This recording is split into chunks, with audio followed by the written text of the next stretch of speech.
They came to us with their heads low and their voices shaking, those same arrogant species who once called us animals.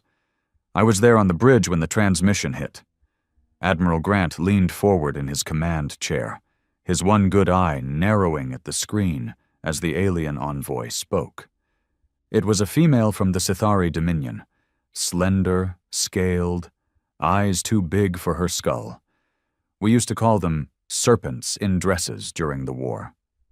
Now she called us saviors. "We come not as aggressors," she said, her words carefully filtered through translation software. "We come seeking protection. We come seeking asylum." That word hung in the air like a bad smell. The bridge crew didn't speak at first.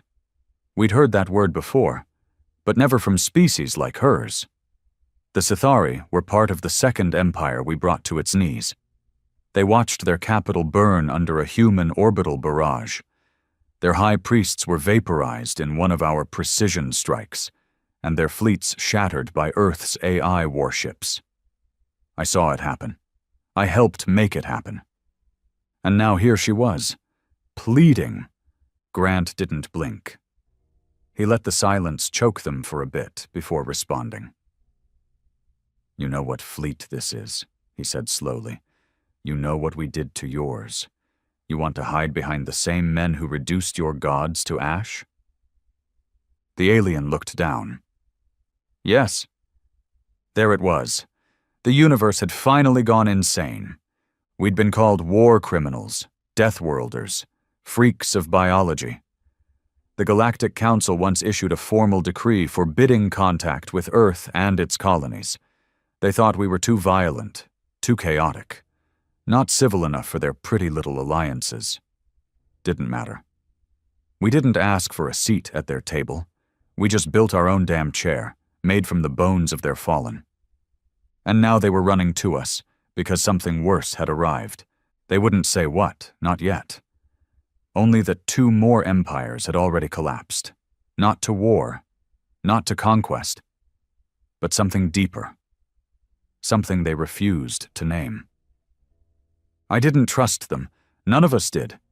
The fleet we were part of, Black Sun Armada, they called it in hushed tones, wasn't known for mercy.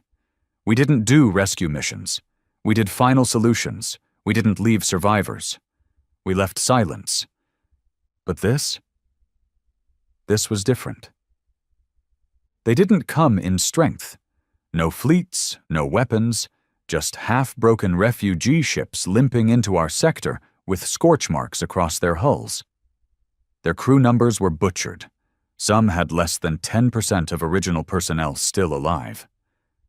And their eyes were hollow, not like they'd seen battle, but like they'd seen hell. The Admiral leaned back, watching the Sithari envoy tremble on screen. "Tell your people to wait. We'll send a boarding team."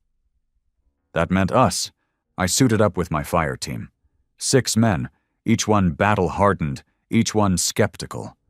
We stepped onto their flagship, weapons ready. The smell hit us first. Burned flesh, recycled air, blood, and ammonia. The medtech in my squad gagged. The rest of us didn't flinch. We'd smelled worse.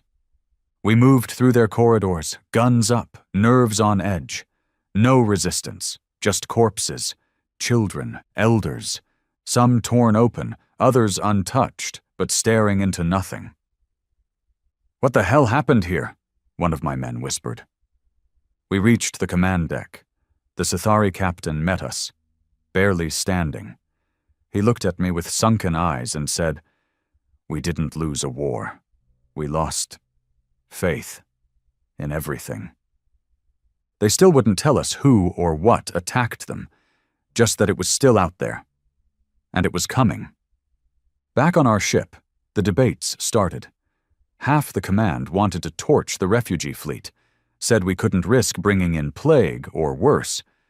The other half argued for containment and surveillance. "Use them as bait," some whispered. "Let whatever's hunting them reveal itself." Me? I just watched. I've been in this business too long to pretend there's mercy in war. I know what fear smells like. And these aliens, they weren't just scared of death, they were scared of us. But even more scared of what was coming. The Sithari flagship was a floating morgue. Even after the initial sweep, our sensor techs found dozens of sealed compartments, some pressurized, some vented. They were filled with survivors too afraid to speak, and corpses that looked like they had died of terror. No wounds, no disease, just vacant expressions, frozen screams, curled into corners like animals awaiting slaughter. We pulled 300 still breathing out of that husk, out of what used to be a crew of 9,000. No ship logs, no transmission records. Their nav systems were half wiped, like someone or something didn't want anyone to trace where they'd come from. We moved them under heavy guard to Judgment, our flagship dreadnought, one of the few relics from the first human Dalax war. She still bore the scars of battle on her hull, deep carbon scoring from neutron blasts, shredded armor plating patched with black steel. She'd earned her name. On board, the aliens were segregated, not just for security but for psychological pressure. Let them see our guns, our order, our coldness. If they were planning anything stupid, they'd think twice. I was posted outside Detention Bay 4, where the Sithari captain, one of the few with a name, was being held. Commander Thalrix. He hadn't spoken since we brought him aboard. Refused food, barely moved, until that night. It was quiet. Shift change was slow. I was leaning against the blast door frame, doing a systems diagnostic on my HUD when I heard him murmuring. At first I thought he was talking to one of the medics, but no one was inside. I activated the room's internal audio. He was repeating a word. Not Sethari. Not any language our systems recognized. Dranul, Dranul, Dranul. Over and over. Software broken. Like someone praying to a god that never answered. I buzzed command. Intel, this is Sergeant Holloway. I've got something. Copy, stand by. They patched me through to our xenolinguist, Dr. Reynos. Arrogant little man, but sharp. He parsed it through several dialects, then went quiet. That's old Dalax tongue, he said after a pause. It doesn't translate cleanly, but closest human approximation is those who unmake. I remember that chill down my back. I opened the cell door. Commander Thalrix barely lifted his head. His scales had dulled, the once iridescent sheen now dry and cracked. I didn't care about his condition. I cared about the tremble in his voice. You fought us, I said. I was there when your fleets bled out in the Typhon sector. I saw what your kind did to our outposts. No survivors, no mercy. Now you sit here, mumbling like a priest in a graveyard. Tell me, what the hell scared you so bad that you'd crawl to your executioners for help? His eyes met mine. No pride left, no venom, just desperation. We thought it was just you. The monsters, the unpredictable ones, but they are not like you. You destroy with rage, they unmake with silence. He pressed his forehead to the glass of the observation panel. You call them Dranul. We called them shadows, whisperers, the forgotten. It doesn't matter, they don't speak, they don't even hate you, they just erase. I didn't believe him, at least not fully. Until the Alcarian came in. The Alcarian was a Kalari vessel, those insectoid bastards that once tried to sterilize Mars with bio-nanite clouds.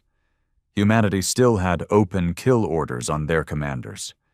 But when their vessel warped into our territory, barely holding together, hull melting in spots like acid had eaten it from the inside, we didn't open fire. We watched. 3 minutes after they hailed us, the feed cut out. They didn't respond to comms. Life signs dropped off. 0. Just like that. We sent a drone. On board? Nothing. No struggle. No breach. Just absence. Equipment still powered. Food still on plates, cockpit still warm, but no crew, no blood, no trace, just the impression something had passed through the ship, like the wake of a ghost.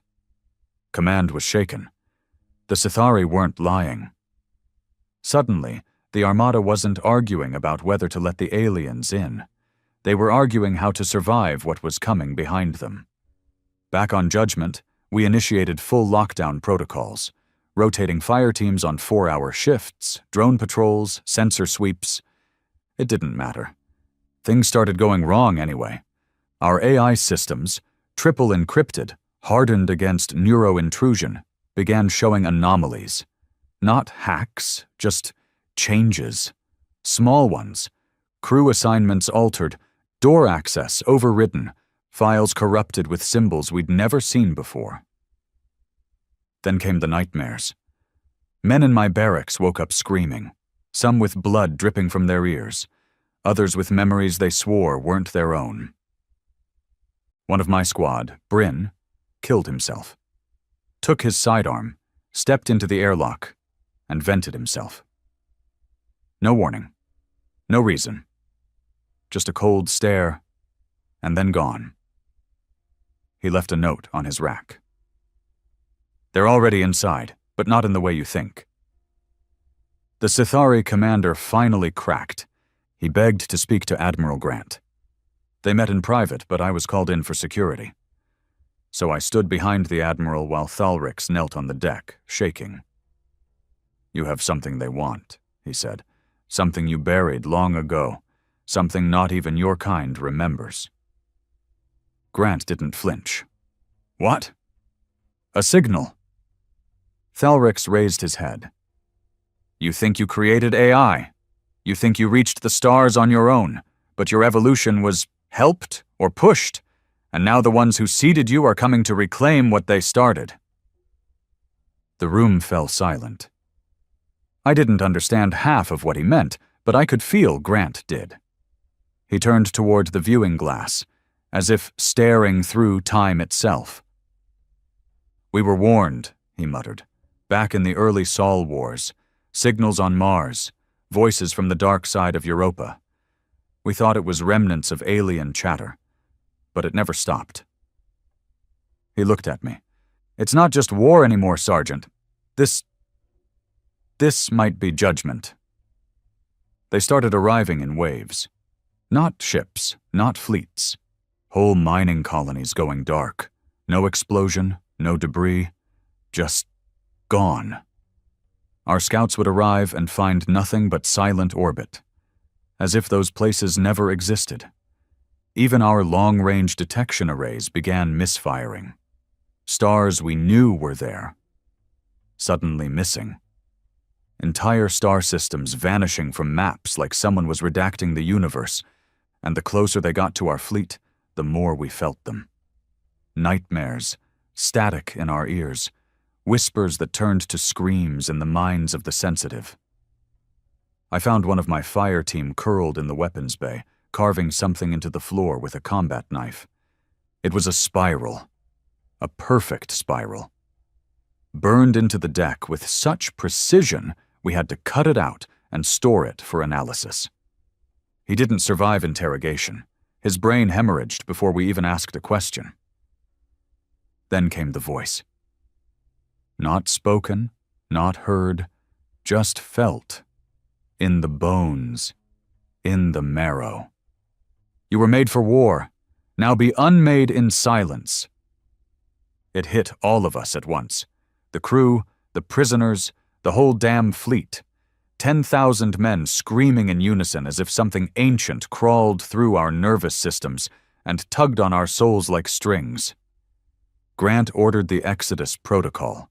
We started evacuating non-combatants, set up fallback coordinates at the edges of known space. But I knew it was too late. You can't run from something that erases space itself. You can't hide from something that speaks in silence. You can't fight something that doesn't care you exist, because its only purpose is to undo existence. The aliens clung to us, not because they trusted us, but because we were the only ones who ever fought back and won. Because when Earth rises to war, the galaxy bleeds. I don't know what comes next. Maybe it's extinction. Maybe it's one last stand. But I'll tell you this. When the Dra-Nul come for us, we won't pray. We'll light up the dark with everything we've got. And if we go down, we'll make sure they remember what it cost to erase a Deathworld fleet. The first time we saw one of them, it wasn't really there. It showed up on deep-range thermal like a negative imprint. An absence of energy where there should have been radiation. A phantom signature, almost biological, but lacking everything we'd ever classified as life. No organs, no heart, no exoskeleton, just a shifting hole in reality, like space itself was being strangled around it. Admiral Grant stood beside me in the command hub when the scan came through. "This is it," he said, his voice low, "the ghost that eats stars." We all leaned in, hoping to make sense of the madness on the monitor. But there was nothing to make sense of. The thing didn't move by thrust or propulsion. It simply appeared, and the nearby debris vanished. Not crushed, not vaporized, erased. We launched a scout drone, one of our fastest. It didn't even reach within 5 kilometers before vanishing from every sensor. No blast, no impact, just gone. "Could be a cloaking field," one of the techs whispered, trying to keep fear out of his voice. But Grant just stared at the data. "No," he said. "There's no field. That's the raw world underneath the mask." He turned to me. "Sergeant Holloway, assemble Hell Squad. We're initiating Project Black Choir." I didn't question it. I'd only heard the term once before. And even then, it was in whispers, during the final stages of the Dalax War. Black Choir wasn't a tactic. It was a suicide trigger. We prepped in silence, 8 of us. The most decorated, most deranged bastards the fleet had left. Me, Riker, Thorne, Mackey, Grell, Tex, Alvarez, and Mox. All of us had scars. Some on the flesh, most in the mind. But we were the type of men who didn't die easily. And if we had to go, we were going out dirty. Our dropship was loaded with weapons that didn't exist on any manifest. Modified antimatter charges, AI-sabotaged fusion spikes, and an experimental EKG disruptor, supposedly built to target synthetic neural webs. Half of it probably wouldn't even work. Didn't matter. We weren't going to win. We were going to mark the bastard. Our target wasn't the Dra-Nul themselves. We still didn't even know if they had a form. But a planetary system recently gone dark, designated Gorath 6. Once a heavily populated Vorthian colony world, 10 million inhabitants. Now just a gravity well with dust in orbit. We dropped in hard. Our objective was simple. Find anything left, even a trace. And if possible, leave behind a beacon the Dra-Nul couldn't erase. A suicide message, a scream carved into the void. The moment we touched down, we knew something was wrong. There was air, temperature stable, gravity normal. But everything was still. Not quiet, still. Like time itself was holding its breath. We swept the city ruins. It looked like no war had occurred. Buildings still standing. Lights still flickering. But no people, no bodies, not even bones. Alvarez swept a medical scanner over a playground. "No DNA traces," he muttered. "Not even skin cells or hair. This place was sterilized at a molecular level." Tex opened a closet in one of the high-rises. Inside were rows of hanging clothes, like people had simply stepped out of their lives and evaporated. Thorne found a diary. Electronic. It was mid-entry. The last line read, "They're in my dreams now. They showed me a world with no sound, no sky, no—" That was it. No punctuation, no end. Just cut off. We reached the core command tower and began deploying the Black Choir device. a last-ditch AI construct designed to scream across subspace frequencies so low they burrow into quantum strands. If it worked, the Dranul would feel it. If not, we'd never know. As Riker and I calibrated the oscillator, Mox, our demolitions guy, spoke up.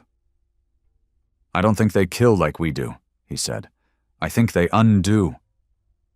"What's the difference?" I asked, not looking up. He paused. "Killing leaves behind grief, remains, ash. But undoing, it erases you so completely it's like you were never born. No memory, no scar, just a blank spot in time." I didn't respond, because deep down I knew he was right. That night, while on Overwatch, I felt it. Not noise, not heat, just weight. Something pressing on my skull like invisible fingers crawling inside. I looked up. The sky shimmered. No stars, just a black smear like oil bleeding through velvet. And in that darkness, something shifted. I didn't see it, but I felt it notice me. Then the voices came. They weren't speaking, they were remembering. Flashes hit me like lightning, earth on fire, cities crumbling, my mother crying in a hospital bed, every failure, every moment of weakness, every death I'd ever caused, piled into my head. The Dranul weren't just predators, they were memory eaters. I woke up screaming, with blood leaking from my eyes and nose. Riker pulled me out of it. "You saw it too," he said, not asking.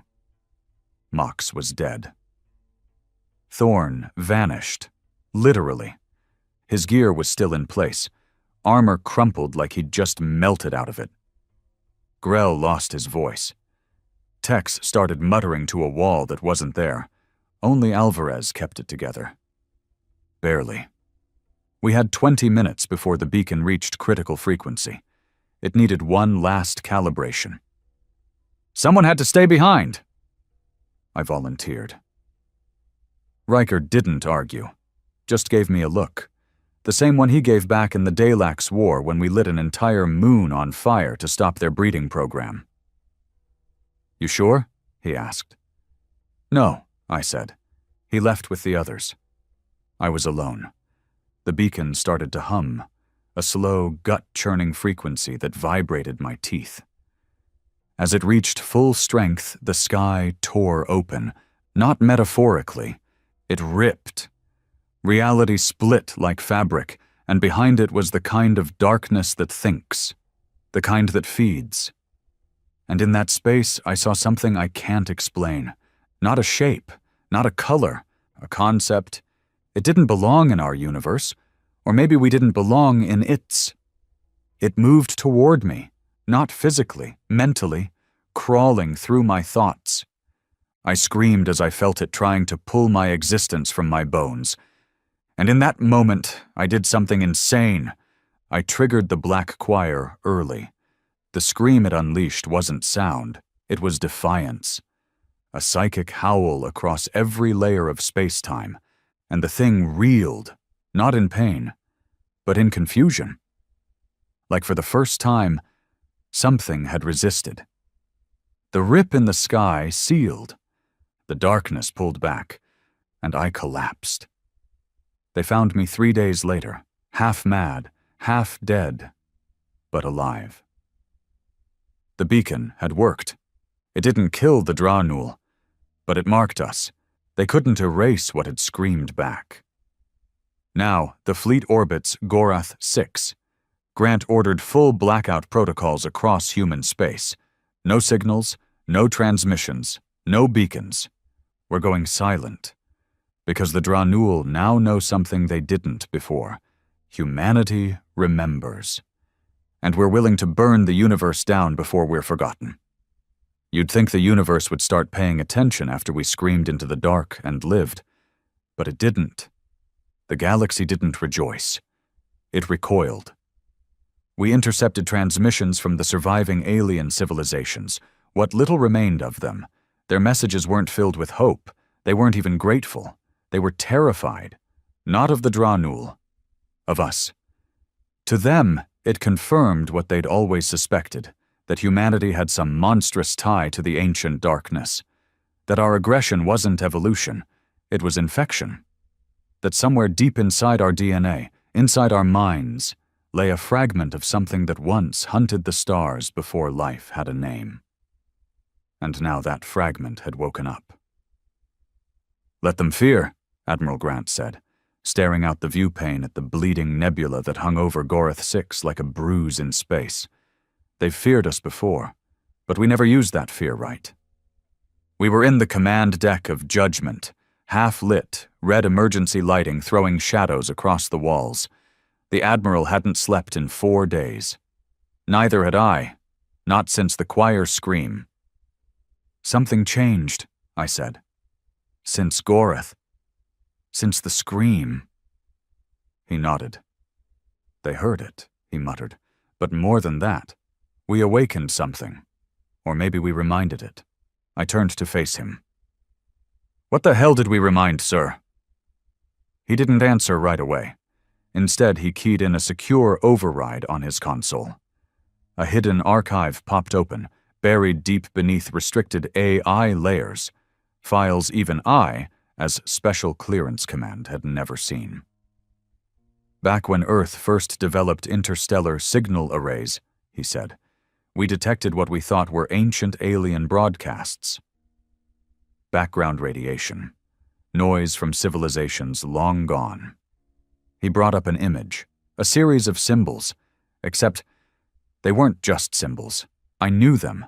I couldn't read them, not directly, but something in my mind recognized them, like a whisper from childhood, like a memory I never had. "We found these symbols carved beneath Antarctica's ice shelf, 12,000 feet deep, older than humanity." I blinked. "You're saying they were already here? On Earth?" He nodded. "Not here, in us Project Harrow." That was the name buried inside the archive. A Black Ops program hidden even from the United Earth government's highest tiers. From what I read, it was initiated nearly a century ago when a deep space probe recovered a shard of alien material from a rogue asteroid drifting between solar systems. The shard emitted low-frequency pulses, subconscious signals, barely detectable, but powerful enough to influence dreams, decisions, emotions. The scientists who handled it went insane. A few killed themselves. One murdered his entire family, then carved spirals into the walls with their bones. But one of them, Dr. Adrian Merrick, didn't go mad. He listened. He compiled every fragment, every whisper, and discovered a horrifying truth. The Dranul weren't an enemy. They were a correction. A self-replicating force unleashed eons ago, not to conquer, not to punish, but to cleanse. They were tasked with unmaking every species touched by the signal. A genetic message, a cosmic infection embedded in those deemed contaminated. The twist? Humans weren't the original target. We were the byproduct. Some ancient species, long forgotten, maybe even pre-physical, had stumbled upon the signal, tried to weaponize it, failed. They were erased. But before they vanished, they seeded their knowledge across time, a safeguard. And humanity, with all its reckless ambition and capacity for violence, accidentally decoded it. We absorbed that signal, not through tech, but through evolution. We became the echo of that long-dead species' sin. And now the Dranul had come to erase the echo. United States. "You're saying we were never meant to exist?" I asked quietly. Grant shook his head. "Number, I'm saying we were never meant to remember." He turned the screen off. "But now that we have, we can choose." "Choose what?" He looked me dead in the eyes. "To become what they fear most." That night, the Admiral called an emergency High Command Council. Not just humans. We brought in what few alien leaders still had functioning governments: Sithari, Kalari, even the damn Vorthians. None of them trusted us. Their diplomats stared across the table like they were waiting to be poisoned. Grant didn't sugarcoat it. We have proof the Dra-Nul operate by a pattern. They track the spread of the ancient signal. They target systems that show deviation, memory, language, recursion. He pointed at the galaxy map. They're not eradicating nations. They're unmaking awareness itself. A Vorthian general buzzed through his translation unit. Then why not destroy themselves? They must be aware. Grant's expression didn't change. Because they're not sentient the way we are. They're recursive machines, purpose-born. They don't think, they calculate. Then why did they spare Gorath 6?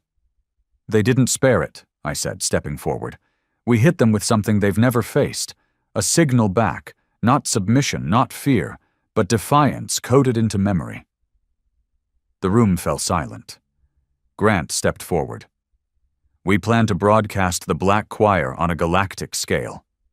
Shock, panic, anger. You'll bring them down on everyone, one ambassador shouted.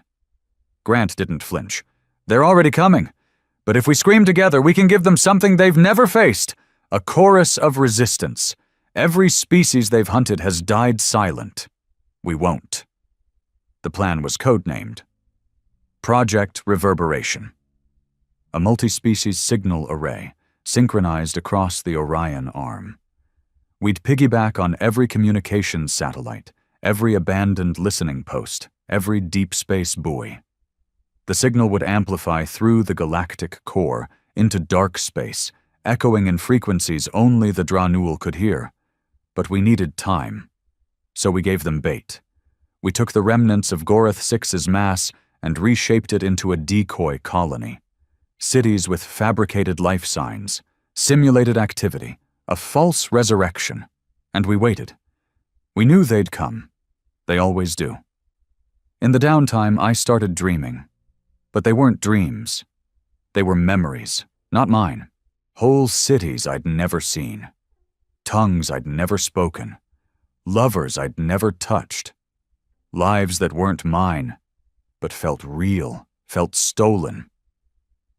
At first I thought it was PTSD, a brain fragment cracked open from Gorath's scream, but then I realized it wasn't just me. Half the fleet was reporting similar dreams.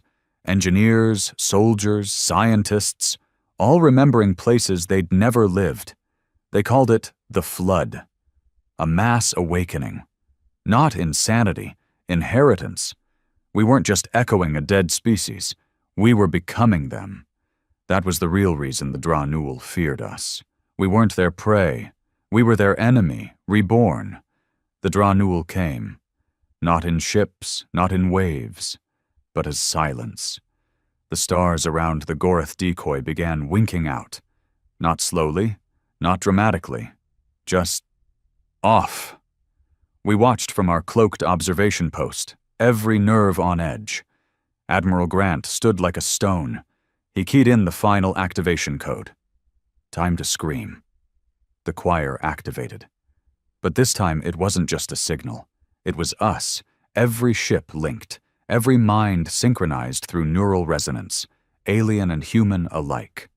We didn't speak in words. We spoke in memory, loss, fury, vengeance, existence. We screamed into the abyss. One last howl from the forgotten, and the darkness trembled. The Dra-Nul didn't vanish, but they stopped. The decay halted, the silence pulled back, and for one breathless hour, the stars returned. We'd bought time. Back aboard Judgment, the comms lit up. Not just our fleet, but across the galaxy. Species who'd been hiding in dark space began emerging. Civilizations thought dead began pinging our networks. The scream had done more than push back the Dra-Nul. It had united us. Not through peace, through rage, through shared defiance. Humanity wasn't alone anymore. We were still the monsters in the dark. But now, we weren't the only ones willing to bite back. But it wasn't over. Not by a long shot. The Dranul had paused. They hadn't retreated. And somewhere in the deep, something older than even them had started to stir. Something that remembered when the first scream shattered the void. And it was coming home. The silence didn't feel like victory. It felt like a heartbeat between wars. The Dranul hadn't answered the scream. They'd simply stopped, pulled back into whatever fractured dimensions they slithered from, watching with those unseeable eyes that didn't blink, didn't judge, just waited. Admiral Grant stood over the galactic display in Judgment's war room, unmoving. He hadn't spoken in 2 hours. No orders, no commentary, just quiet, brooding analysis while the stars slowly returned. But I saw the truth in his expression. He knew what we all feared. They hadn't retreated. They were calling for something bigger. "You ever feel it?" I asked Alvarez as we checked gear in the armory. "Like we didn't survive something, we became something." He gave a slow nod. "Yeah," he said. "Like we're not soldiers anymore. We're pieces." "Pieces of what?" He didn't answer. But I already knew. Project Harrow's final files were unlocked to high-clearance personnel the next day. What we found shouldn't have existed. Buried deep in Europa's subsurface oceans, under miles of pressure and frozen ice, there was a structure. Not built. Grown. Carbon-laced bone. Organic alloy fused with quantum residue. It was discovered decades ago. Labeled a natural anomaly. But after the Black Choir pulse, the structure woke up. It had begun pulsing. Not just with energy, but thought. Our top neurospecialist went insane trying to analyze the patterns. Burned out his own eyes and kept screaming, "It's remembering me before I was born!" We tried to bomb it, didn't leave a scratch. That's when Grant summoned me. "This is what they fear," he said, pointing at the Europa footage. "Not humanity, not our weapons. This." I stared at the screen. At the pulsing structure that shouldn't be alive, that shouldn't be at all. "What is it?" He looked me dead in the eyes. "The seed of a forgotten god, and it's growing in us." We called it the root, not a machine, not a being, a concept made flesh, a node of recursion, thought encoded in matter. It didn't think in time. It didn't sleep. It didn't evolve. It waited until something remembered it. We remembered. That's what the choir scream did. It didn't just defy the Dranul. It reactivated the root system buried in our species. A signal chain older than the stars. A chain now fully awake and reaching. The dreams became worse. I started waking up with words on my skin, symbols, glyphs, sometimes carved into my flesh like I'd scratched them in my sleep, other times burned into my uniform. Doctors scanned me, found nothing biological, no pathogen, no implants. But one of the glyphs matched the pattern on Europa. I wasn't being infected. I was being claimed. Then came the first contact. Not the Dranul, not the fleeing aliens. Something else, something we never detected. The event occurred in the Drethius Drift, 14 light-years from Judgment. One of our long-range recon units picked up a singularity spike. No radiation, no mass ejection, just a tear in space. A ship emerged. No design, no propulsion. It wasn't made of metal. It was made of possibility. Every time the probe's camera adjusted, the shape changed.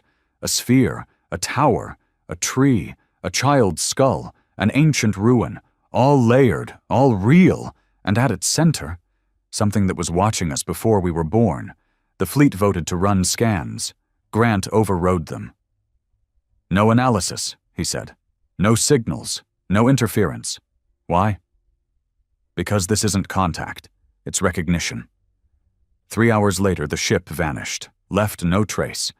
But every human ship in the fleet received a message at the exact same moment. Not a broadcast, not data. A memory.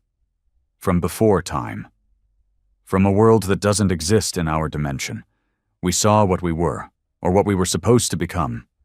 Not gods, not conquerors, curators of extinction. The Dranul weren't punishment.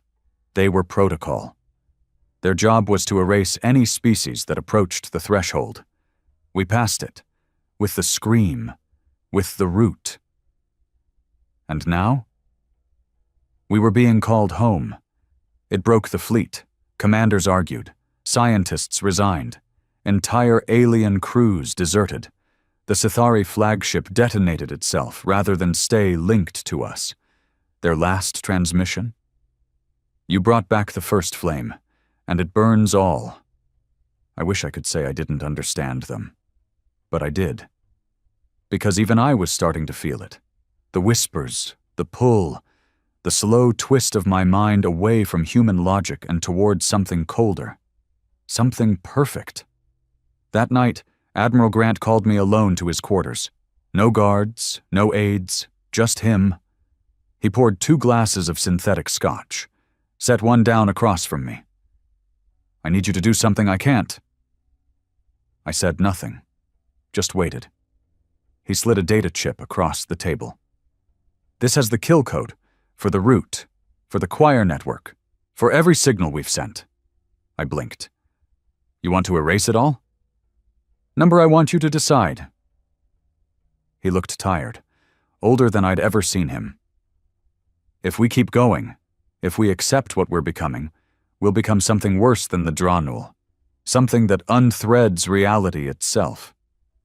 But if we destroy it, we fall back to what we were, alone, fragile, forgotten. I stared at the chip. One choice. Burn the road behind us, or walk it to the end. I left his quarters and stood in the observation bay for hours, looking at the stars. Not the stars as I'd always known them, but stars with names I'd never learned, names I suddenly remembered. The next morning, Admiral Grant was dead. No wounds, no poison. He'd simply vanished. Clothes folded on his bunk. His last message?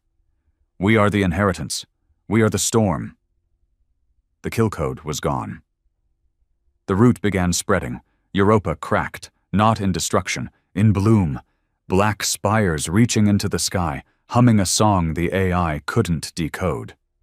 We weren't human anymore. Not really. But we were something. And the Dranul were coming back. Not to erase us, but to contain us. Too late. This is the part where most stories end. But we're not writing a story. We're writing a new universe. And it starts with memory. It starts with us. The Deathworlders, the forgotten flame, the final scream. They came at dusk. Not the dusk of a world turning from light to shadow, but the dusk of a galaxy losing its certainty. The Dranul reappeared along the outskirts of the Sagittarius arm. Not as ships, not as waves, but as shadows that bled from the folds of space. Every long-range array across known space detected it. Systems dimmed. AI cores stuttered. The screams from dead species began replaying in our networks. Unbidden, they weren't attacking yet. They were warning. Like a predator walking through the open field, just to remind the prey who owns the dark. And for the first time, we didn't blink. The root had changed everything. After Grant vanished, there was no more pretense of leadership. No more votes, no more command codes. The chain of command didn't collapse. It withered. Because those of us still aboard Judgment, those who hadn't abandoned their posts or lost their minds, felt it in our bones. We were not waiting for orders anymore. We were the order. It started slow. Men who never spoke began finishing each other's sentences. Engineers worked for 72 hours without sleep, building tech that had no blueprint, just instinct. The dreams were no longer fractured, they were shared. Me, Alvarez, Riker, even the comms officers, we remembered the same visions, the same alien worlds, the same collapse of time and identity.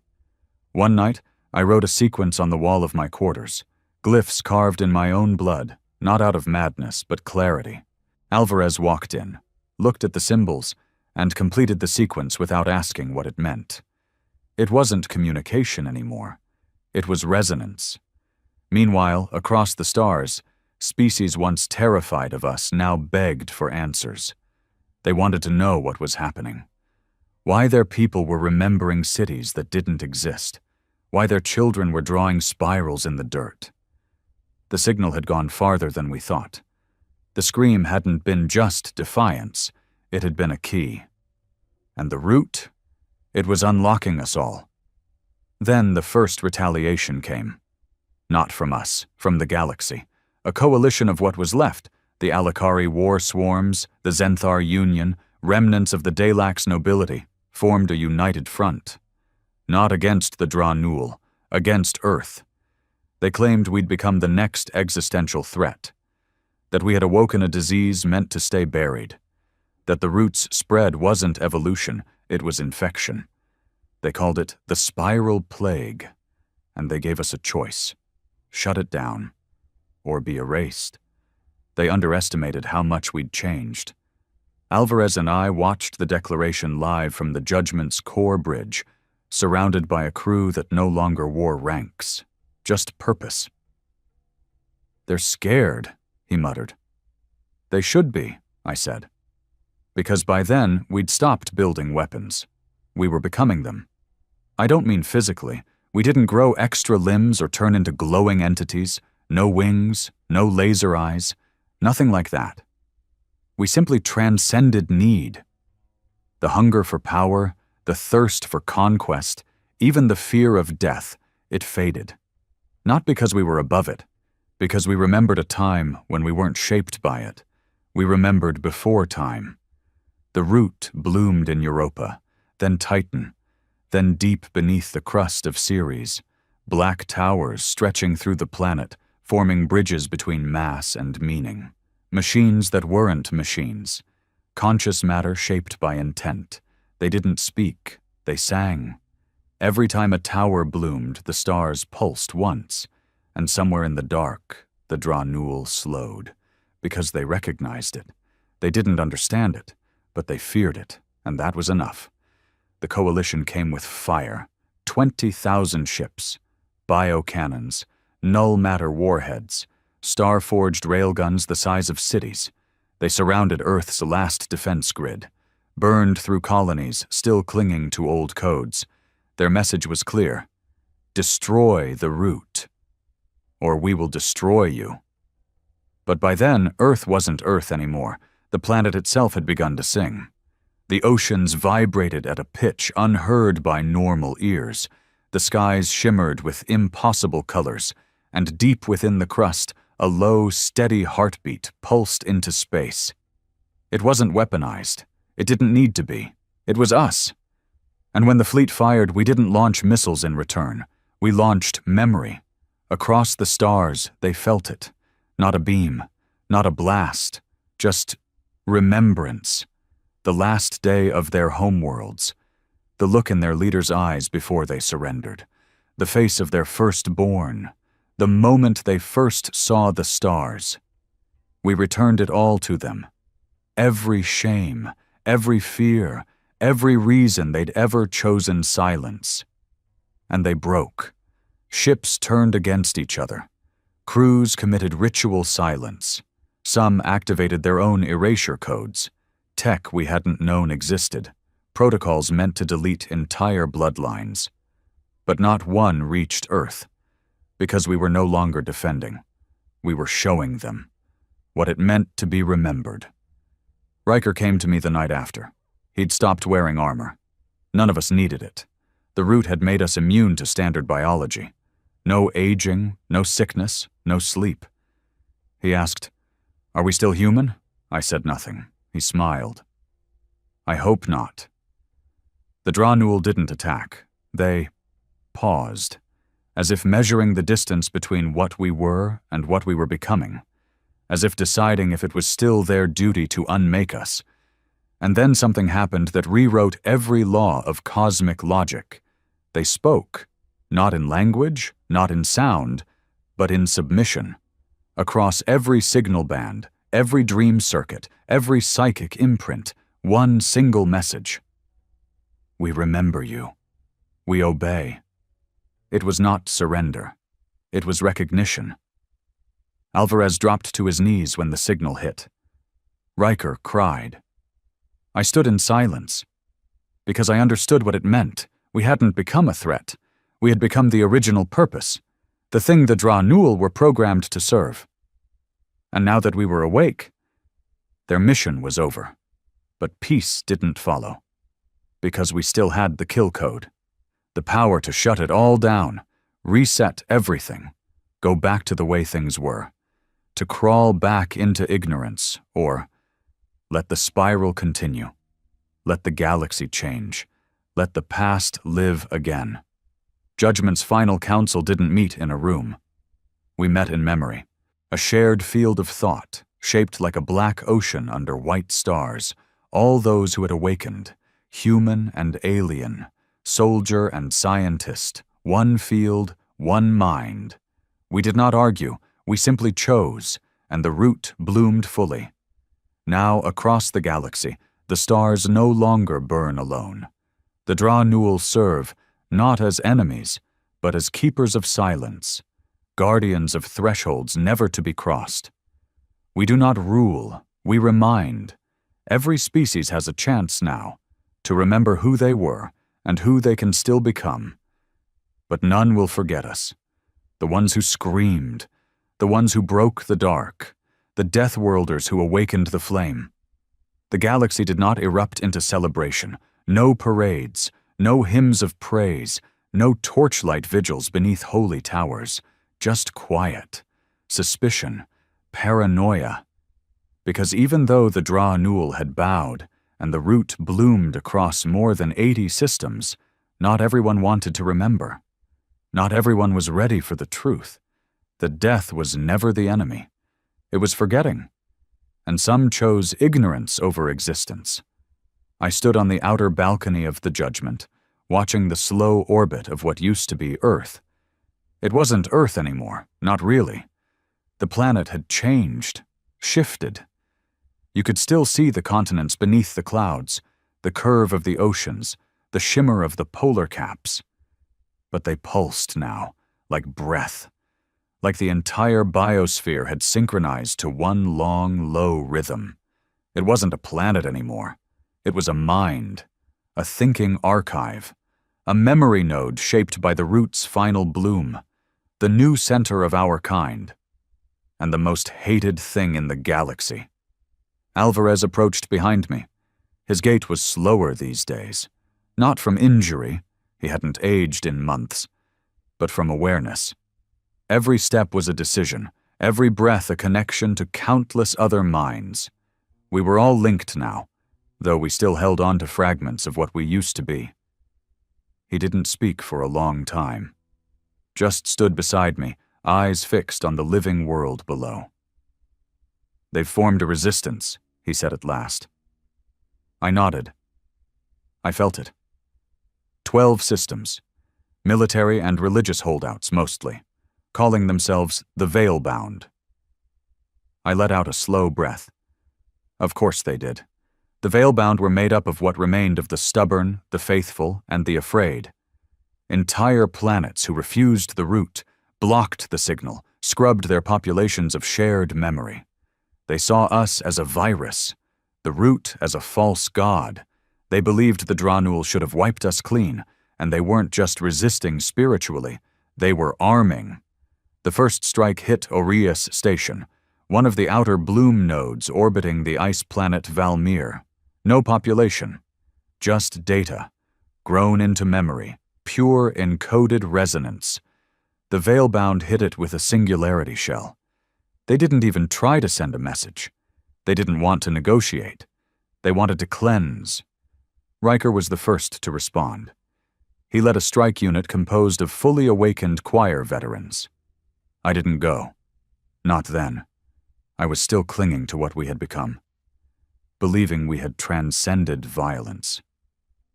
But when he came back, I saw something in his eyes I hadn't seen since the war. Hatred. He threw his blood-soaked gloves onto the floor. "They're not resisting the root," he said. "They're slaughtering memory." Riker was right. The Veilbound had executed every witness, every technician. They didn't take prisoners, didn't loot. They came to erase the song, to burn the code. They were fighting not just the root, but the very concept of remembrance. Because to them, remembrance meant submission. It meant losing themselves to something they couldn't control. It meant no longer being the center of their own beliefs. We traced their signal back to a hollowed moon orbiting a black star in the Lysakar belt. We called it Ashfall, a dead place, long abandoned by the Vorthians after their collapse. Now it was reborn as a fortress of amnesia. Inside, they'd built their own machine, a black sphere suspended in a web of null thread and organic silicates. No AI, no data, just reduction. Its only function was to strip meaning from matter, to remove memory from space, the opposite of the root, not silence, oblivion. When I stood before it, I didn't feel fear. I felt cold. A numbness that reached into my spine and told me none of this mattered. That every death, every scream, every triumph was just noise waiting to die. That we were the infection. That we had gone too far. That forgetting was mercy. And in that moment, for a flicker of time, I agreed with them. Alvarez had to pull me out, literally. He grabbed my arm and yanked me back before I walked into the sphere's core. I collapsed, gasping, mind trembling. He said nothing. He didn't need to. Because we both knew what the Veilbound were.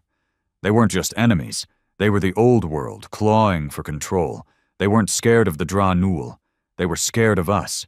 Back on Judgment, the Council reformed. This time, it was just 3 of us.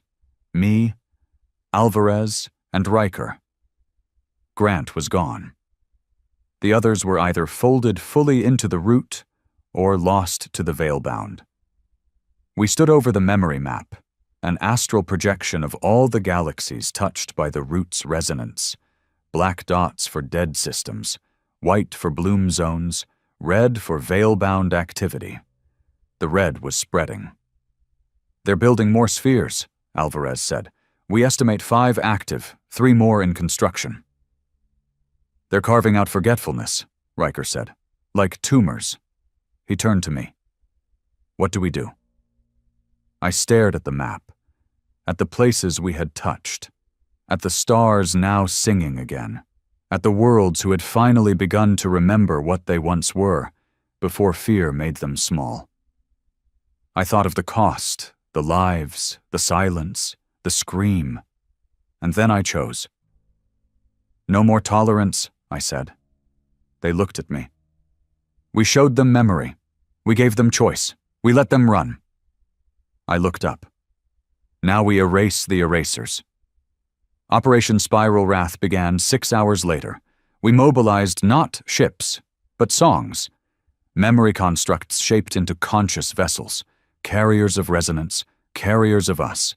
Where the Veilbound sent bullets, we sent understanding. Where they planted bombs, we planted truth. And when they raised their hands in defiance, we didn't fire.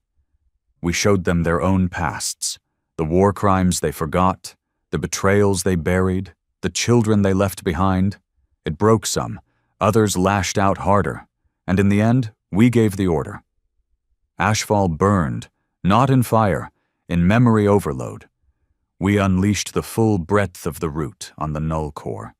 It didn't explode, it wept, collapsing inward, not into death, but into awareness. We turned their erasure engine into a beacon, a permanent reminder that resistance to memory would only birth more pain. The Veilbound weren't eradicated. Some chose to remember. Some chose to die. We let them choose, because that's what we had become. Not judges, not conquerors, but the last echo of the first truth. That life isn't about survival. It's about what survives of you. And we? We were the survivors. We were the ones who remembered when the stars screamed. We were the scream. We thought the galaxy would go quiet after ashfall burned. It didn't. Because what we failed to realize, what all our choir screams, root blooms, and memory floods hadn't accounted for, was this. Not everyone wants to be remembered. Some people, some species, some civilizations, they lived lives built on forgetting, on denial, on rewriting, on hiding from themselves. And when we turned the floodlights of the spiral on them, they didn't surrender. They fractured. What followed wasn't a war. It was a shattering, a tearing apart of consensus, of shape, of purpose, a rupture in what we once called reality. And it started from the smallest, most human place imaginable. A single man. His name was Corin Vale. No empire behind him. No army. Just a man from one of the backwater human colonies on the edge of the Lyseer Rift. A place untouched by the root. Unawakened. A place where time still moved forward like a straight line, where people still believed death was final and the stars held mystery instead of memory. Corin Vale didn't attack us. He refused us. He was captured during a routine memory projection sweep. Our choir sentience had identified anomalous psychic blockages across 5 planetary systems. When his turn came and the resonance touched his mind, he didn't scream or cry or break. He pushed back, not with violence, but with refusal. He looked at the choir node and said, "I do not consent to be remembered." And something broke. The node collapsed. Not exploded, collapsed, folded into itself like a dying thought. We tried to scan his neural map. It came back empty. No dreams, no imprints, no ancestral lines, no past. Corin Vale had deleted himself from memory, not from ours, from his own. He didn't forget. He chose not to exist in the archive. He rejected the song. And the spiral recoiled. Alvarez called it the counter-root. Not a technology, not a virus, but a conceptual immune response. The galaxy had spent millennia drowning in silence, and when we gave it remembrance, it didn't just welcome the flood. It developed an antibody. And Corin Vale was the first carrier. At first, we thought it was isolated. It wasn't. Entire pockets of space began going dark, not erased like by the Drawnul, but disconnected. The root could no longer bloom there. Songs would not sing. Dreams refused to be shared. People severed themselves willingly, not out of fear, out of choice. They called themselves the unwritten, and they believed the spiral was not salvation, but tyranny. They said our bloom was beautiful, but so is fire, that our remembrance was powerful, but so is cancer, and their message was simple. Let us die forgotten. Let our children be born free. We were torn. Alvarez wanted to pull back. Let them go. Let memory be a right, not a duty. Riker said that was suicide, that the galaxy couldn't afford another fracture, that the Drawnul were only dormant because the spiral was unified, and if the pattern broke again, they'd return. Me? I stood on the line, because in my core, I still remembered what it felt like to be human, to be afraid of what lay behind your eyes, to wonder if the truth is worse than the lie. So we gave them the choice, not a weapon, not an ultimatum, a mirror. We sent the final song, not across frequencies, but across souls. We loaded the entire memory of humanity, our wars, our deaths, our screams, our losses, our betrayals, into one final choir transmission. And we let the unwritten listen, not through force, but invitation. And then we turned it off. No reply, no broadcast, just silence. Days passed, then weeks. The spiral trembled, waiting to bloom again, or die. And then, Corin Vale came back.